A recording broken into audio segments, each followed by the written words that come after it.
नमस्कार साथियों, बहुत बहुत स्वागत है आपका हमारे YouTube चैनल ज्ञानदा क्लासेस में। आज आपके लिए बेहद इम्पोर्टेंट सेशन, बहुत ही इम्पोर्टेंट। यदि आप अध्ययन से जुड़े हुए हैं तब भी ये आपके लिए बहुत इम्पोर्टेंट होगा। यदि आप अध्ययन से नहीं जुड़े हैं तब भी ये आपके लिए बहुत ही इम्पोर्टेंट सेशन होने वाला है। आइए देखते हैं कि वेद किसे कहते हैं। सबसे पहले हम वेद की बात करते हैं। वेद कहते किसे हैं। बहुत ही कम समय में बेहतर कंटेंट देने के लिए आ गया हूँ फिर से आपकी सेवा में। चलिए देखते हैं। भारत का सर्व प्राचीन धर्म ग्रंथ जो है वो कौन सा है? वो वेद है। कौन सा है? वेद है। चलिए बात करते हैं। जिसके संकलन करता महर्षि कृष्ण द्वैपायन वेद व्यास। कौन है?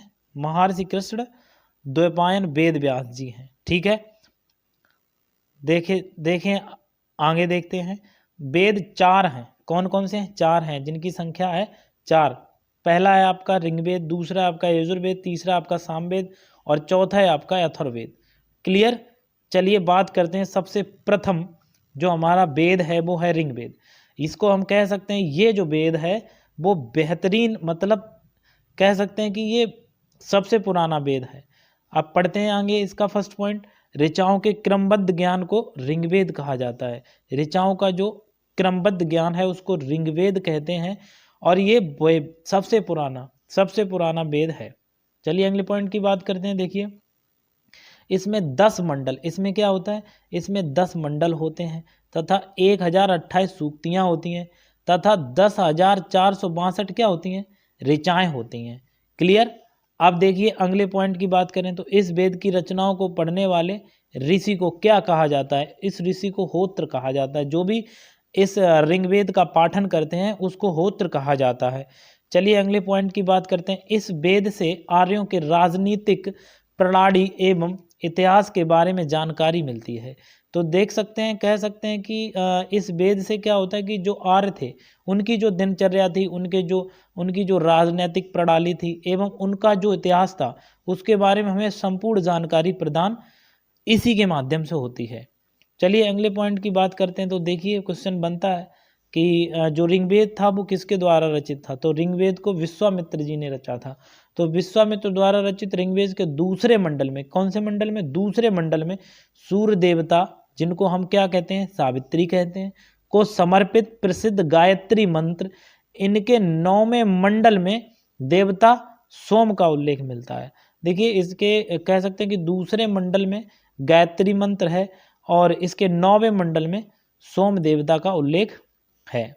चलिए अगले पॉइंट की बात करते हैं। इसके 8वें मंडल में हस्तलिखित ऋचाओं मतलब हाथों के द्वारा लिखी हुई ऋचाओं को, जिनको खिल कहा जाता है, उनका वर्णन मिलता है 8वें मंडल में। अगले पॉइंट की बात करें तो अगला पॉइंट बन जाएगा आपका ऋग्वेद में इंद्र के लिए 250 तथा अग्नि के लिए 200 किसका? ऋचाओं की रचना की गई है। कितनी? 200 ऋचाओं की रचना की गई है अग्नि देवता के लिए तथा इंद्र के लिए 250 ऋचाओं की रचना की गई है। चलिए हमारा इस तरीके से इम्पोर्टेंट जितने भी फैक्ट थे ऋग्वेद से जुड़े हुए सारे पॉइंट हमने डिस्कस कर लिए। चलिए अगले सेकेंड नंबर की बात करते हैं। दूसरा है आपका यजुर्वेद। यजुर्वेद की बात करें तो यजुर्वेद में हो जाएगा आपका सस्वर पाठ के लिए मंत्रों तथा बलि के समय अनुपालन के लिए नियमों का संकलन यजुर्वेद कहलाता है। क्या कहलाता है? कि सस्वर मतलब गा के पढ़ सकते हैं उसको, तथा मंत्रों के लिए विभिन्न मंत्रों का जो उच्चारण करते हैं, जैसे कि बलि के समय जो भी अनुपालन करने होते हैं, जो भी मंत्रों का उच्चारण करना होता है, ठीक है, उन सभी जो भी उसको करता है वो यजुर्वेद कहलाता है। चलिए अगले पॉइंट की बात करते हैं। अगला पॉइंट कहता है यह एक ऐसा वेद, सॉरी यहाँ पे टाइपिंग एरर है, यहाँ पे हो जाएगा वेद। क्लियर? यहाँ पे हो जाएगा आपका वेद। यह एक ऐसा वेद है जो गद्य और पद दोनों में ही मिलता है। मतलब कह सकते हैं जिसका जो लेखन है वो गद्य और पद दोनों में है। इसके पाठकर्ता को अध्वर्दु कहते हैं। क्या कहते हैं? इसके जो पाठन करता होते हैं उसको अध्वर्दु कहते हैं। जो भी इसका पाठन करता है उसको अध्वर्दु कहते हैं। चलिए अगले पॉइंट की बात करते हैं। इतने ही इंपॉर्टेंट पॉइंट थे उससे। अब नेक्स्ट हमारा जो है वो बनता है सामवेद।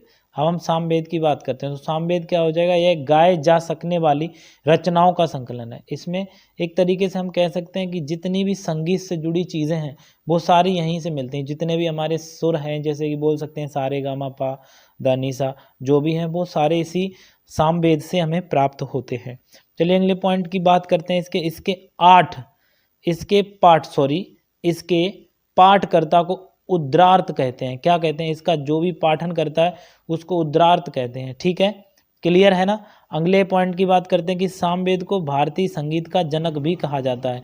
तो ये पूछा जाएगा कि हमारे जो भारतीय संगीत है इसका जो भी उद्गार है वो कहाँ से हुआ है, इनका साक्ष्य कहाँ से मिलता है, तो वो हमारे सामवेद से ही मिलता है। क्लियर। चलिए अगले पॉइंट की बात करते हैं। भाई साहब इतने ही मोस्ट इंपॉर्टेंट पॉइंट थे, बिंदु सारे खत्म हो चुके हैं, उसके जो भी इंपॉर्टेंट बने थे वही हमने लिए हैं इसमें। चलिए अब हम बात करते हैं अथर्ववेद की। कौन से वेद की? अथर्ववेद की, जो कि आपका अंतिम वेद है। तो देखिए हम पढ़ते हैं इसके बारे में। अथर्वा ऋषि द्वारा रचित इस वेद में रोग रोग निवारण, कि रोग को कैसे निवारण किया जाएगा, रोग का कैसे निराकरण किया जाएगा, तथा तंत्र मंत्र या फिर जादू टोना या फिर साप, कोई भी श्राप हो या फिर किसी का कोई वशीकरण करवाना हो या आशीर्वाद स्तुति किसी की करनी हो, किसी का आवाहन करना हो, प्रायश्चित और औषधि से रिलेटेड अनुसंधान, किसी भी खोज से जुड़ा हुआ, विवाह कह सकते हैं। अगला हमारा बन सकता है क्या कि विवाह के बाद प्रेम, राजकर्म, मातृभूमि, महात्मा आदि विविध विषयों से संबंध, मंत्र तथा सामान्य मनुष्यों के विचारों, विश्वासों अंधविश्वासों इत्यादि का वर्णन है। इसमें इन सभी चीज़ों का वर्णन दिखाया गया है। हमारे किस वेद में? हमारे अथर्ववेद में इन सभी का वर्णन दिखाया गया है। चलिए अगले पॉइंट की बात करते हैं। यह वेद सबसे बाद का वेद, अथवा हम कह सकते हैं कि नवीन वेद की श्रेणी में होता है। अगर यही पूछा जाएगा सबसे प्राचीन वेद, तो हमारा सबसे प्राचीन वेद ऋग्वेद हो जाएगा। अगले पॉइंट की बात करते हैं। इसमें सभा एवं समिति, इसमें अगला पॉइंट जो हमारा बनेगा वो क्या बन जाएगा, इसमें जो है अगला पॉइंट हमारा बनेगा तो वो बन जाएगा, 1 सेकेंड वेट। अगला पॉइंट बनेगा इसमें सभा एवं समिति को प्रजापति की 2 पुत्रियां कहा जाता है। इसमें सभा और समिति 2 चीज़ों को प्रजापति की 2 पुत्रियां कहा जाता है। चलिए नोट पॉइंट है, इसमें जो भी था वो सारा कुछ बता दिया है। कम समय में जितना भी इम्पोर्टेंट बनता है, जितना भी एक छोटा से छोटा टॉपिक बन सकता है उतना बनाने की कोशिश करते हैं। आइए देखते हैं, नोट पॉइंट पढ़ते हैं। देखिए क्या है नोट पॉइंट है। वेदों को भली भांति समझने के लिए 6 वेदांगों की रचना हुई है। ये इस प्रकार है, जिसमें फर्स्ट है शिक्षा, सेकंड है ज्योतिष, थर्ड है कल्प, और फोर्थ है व्याकरण, एंड फिफ्थ है मंदिरों, और सिक्स्थ है आपका छंद। इन सभी की रचना हुई है वेदों को समझने के लिए। तो उम्मीद करते हैं दोस्तों ये सेशन आपको बेहद पसंद आया होगा। यदि आपको पसंद आया तो प्लीज़ अपने दोस्तों में इसको शेयर करें। और देखिए कम समय में छोटे से छोटे टॉपिक बना के हम आपको देते हैं, किसी न किसी दृष्टि से वो बहुत ही इम्पोर्टेंट सेशन होते हैं। चलिए बहुत बहुत धन्यवाद जुड़ने के लिए, हमारा वीडियो देखने के लिए। Thanks for watching and thank you so much. Thanks a lot of